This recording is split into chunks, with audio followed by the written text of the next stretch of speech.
నమస్కారం. తీర్థయాత్ర కార్యక్రమానికి స్వాగతం. హిందూ దేశం పరమ పావన రాజ్యం. ఈ భరత భూమిపై అపరూప శిల్పకళతో అలరారే దేవాలయాలు అనేకం ఉన్నాయి. వాటిలో అంతర్జాతీయ ప్రఖ్యాతిని పొందిన దివ్యక్షేత్రం పాలంపేటలోని శ్రీ రామలింగేశ్వర రామప్ప దేవాలయం.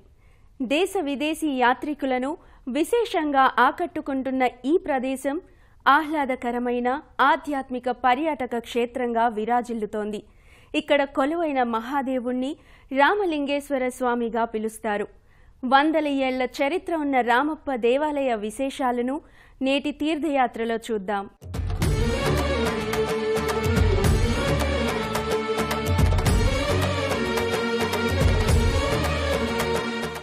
వరంగల్ పట్టణానికి సుమారు 70 కిలోమీటర్ల దూరంలో ఉన్న ఈ క్షేత్రంలో సాక్షాత్తు రామలింగేశ్వర స్వామివారు కొలువై ఉన్నారు.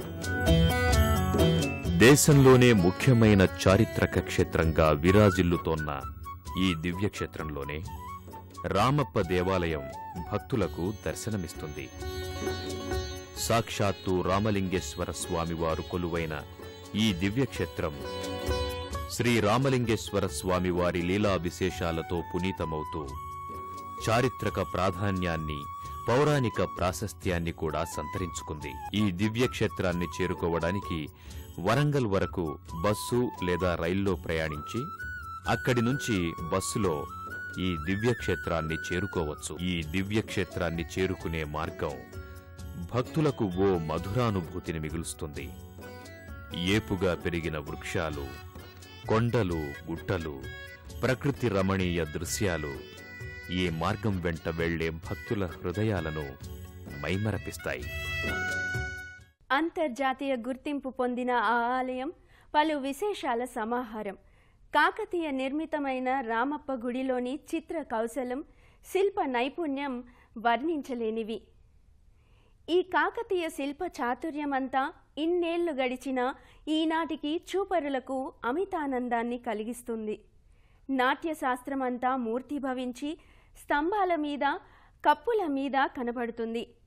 మంటపంపై 4 పక్కల పెద్ద నల్లరాతి నాట్యకత్తెల విగ్రహాలు, ఆ అలంకరణలు, త్రిభంగి నాట్య భంగిమలు శిల్పకారుల్నే సమ్మోహితుల్ని చేస్తున్నాయి.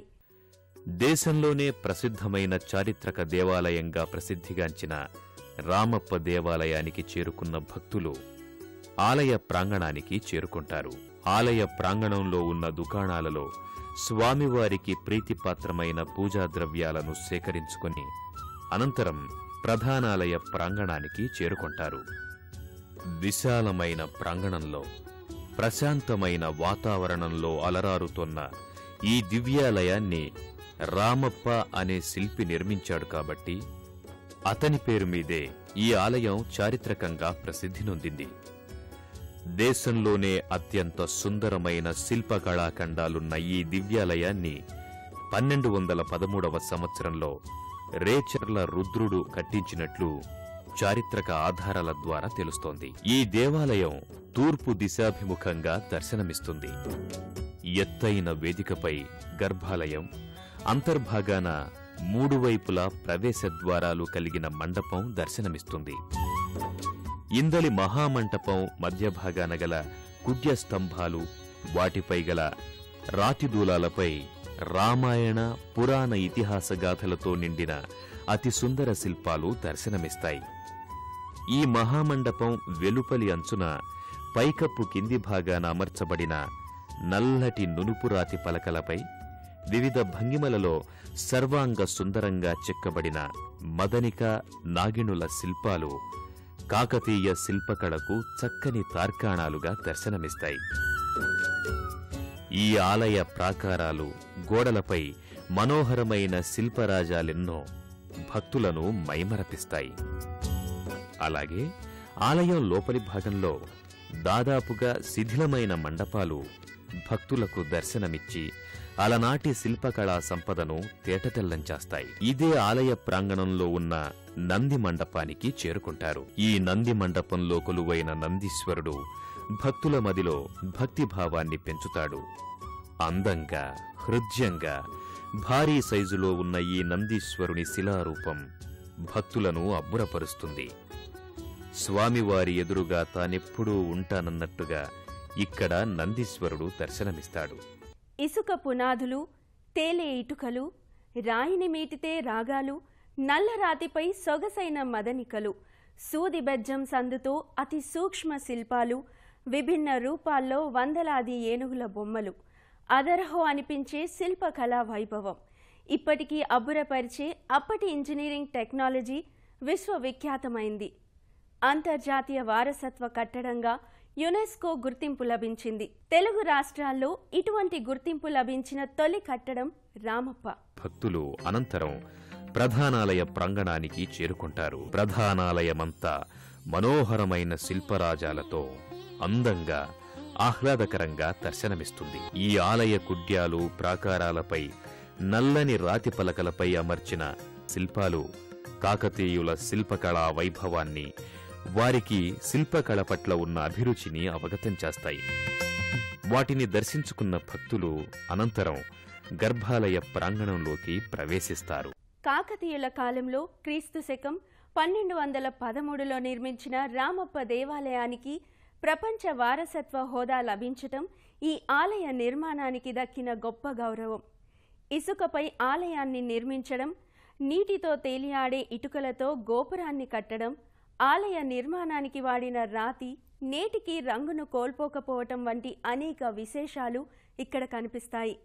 ఈ ఆలయ శిల్పి రామప్ప తనను రూపొందించిన రామప్ప పేరును కూడా జోడించుకుని శ్రీ రామప్ప రామలింగేశ్వరుని దర్శించి అర్చించి పునీతులమౌదాం పదండి.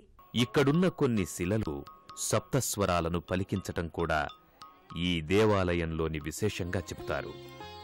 వాటిని దర్శించుకున్న భక్తులు ఆ తరువాత ఓం శ్రీ రామలింగేశ్వరాయ నమః అంటూ గర్భాలయంలోకి ప్రవేశిస్తారు. గర్భాలయంలో కొలువైన రామలింగేశ్వర స్వామి వారి దివ్యమంగళ లింగరూపాన్ని దర్శించుకుని హరహర మహాదేవ శంభో శంకర సాంబశివాయ అంటూ భక్తి శ్రద్ధలతో చేతులు జోడించి, తండ్రి పరమేశ్వర, మా పూజలందుకొని మాకు ఆయురారోగ్య ఐశ్వర్యాలను ప్రసాదించు స్వామి అంటూ ప్రణమిల్లుతారు. నిత్యము భక్తులతో రద్దీగా ఉండే గర్భాలయంలో రామలింగేశ్వర స్వామి వారి నామస్మరణం తప్ప మరొకటి వినిపించదు. భక్తులకు కావలసినంత మానసిక ప్రశాంతతనిచ్చే ఈ దివ్యాలయం శివలోకాన్ని తలపిస్తుంది. ఈ దేవాలయ ఆకారం నక్షత్ర ఆకారంగా దర్శనమివ్వటం ఈ ఆలయ విశేషంగా చెబుతారు. అతి పురాతనమైన ఈ ఆలయం దాదాపు శిథిలావస్థకు చేరుకుంది. అత్యంత మనోహరంగా దర్శనమిచ్చే ఈ ఆలయం ముందు భాగాన నందీశ్వరుడు భక్తులకు దర్శనమిస్తాడు. విశాలమైన ప్రాంగణంలో శిల్పరాజాలతో అలరారుతోన్న ఈ దివ్యాలయం ఒకప్పుడు భక్తజనంతో సందడిగా ఉండేదని చారిత్రక ఆధారాల ద్వారా తెలుస్తోంది. ఆలయ కుడ్యాలపై వివిధ భంగిమల్లో ఉన్న చిన్ని చిన్ని శిల్పాలు భక్తులను మైమరపిస్తాయి. వాటిని దర్శించుకున్న భక్తులు అనంతరం గర్భాలయంలో కొలువైన దివ్యమంగళ లింగరూపాన్ని దర్శించుకుని అలౌకికమైన ఆనందాన్ని పొందుతారు. అలాగే ఆలయ ప్రాంగణంలో ఆ కాలం నాటి శిలాశాసనమొకటి దర్శనమిస్తుంది. ఈ శిలాశాసనం ఆ కాలంలో ఆలయ వైభవాన్ని ప్రతిబింబిస్తుంది. ప్రత్యేకమైన ఓ మండపంలో అమర్చిన ఈ శిలాశాసనం భక్తులకు, సందర్శకులకు ఆలయ పూర్వాపరాలను అవగతం చేస్తుంది. గర్భాలయం వెలుపలి భాగంలో విఘ్న వినాయకుడు, విరూపాక్షుడు తదితర దేవతామూర్తుల మందిరాలు భక్తులకు దర్శనమిస్తాయి. వాటిని దర్శించుకున్న భక్తులు ఇక్కడికి సమీపంలోని రామప్ప చెరువు ప్రాంతానికి చేరుకుంటారు. అత్యంత సుందరంగా దర్శనమిచ్చే ఈ చెరువు కూడా కాకతీయుల కాలం నాటిదిగా చారిత్రక ఆధారాల ద్వారా తెలుస్తోంది. ఈ చెరువు మీద పర్యాటకులు నిత్యమూ విహారం చేసే దృశ్యం నయనానందకరం.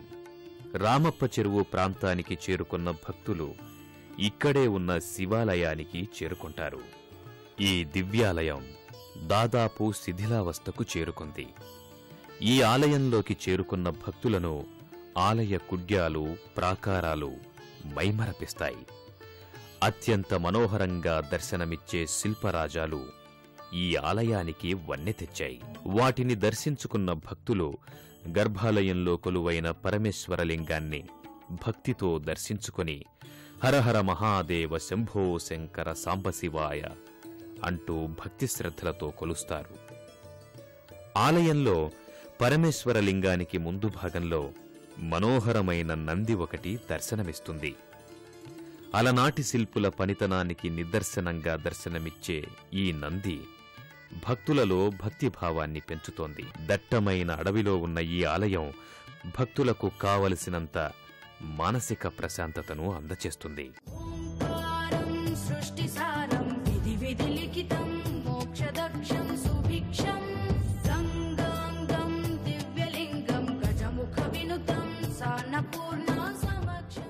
శ్రీ రామలింగేశ్వర స్వామిని దర్శించుకున్నవారు ఇదే ప్రాంగణంలో ఉన్న వినాయకుడిని, నందీశ్వరుణ్ణి దర్శించుకుంటారు. ఆలయ ఆవరణలో నునుపైన నల్లరాతి శిల్పంగా బసవన్న చూడముచ్చటగా ఉంటాడు. ఈ పాలంపేట క్షేత్రాన్ని రామలింగేశ్వరునిగా రామప్ప రామలింగేశ్వరునిగా ప్రతిష్ఠితుడయ్యాడు. ఆ శివయ్య ఆశీస్సులు, కరుణా కటాక్షాలు మనందరి దరికి ప్రవహించాలని కోరుకుందాం. మరో తీర్థయాత్రలో మళ్ళీ కలుసుకుందాం.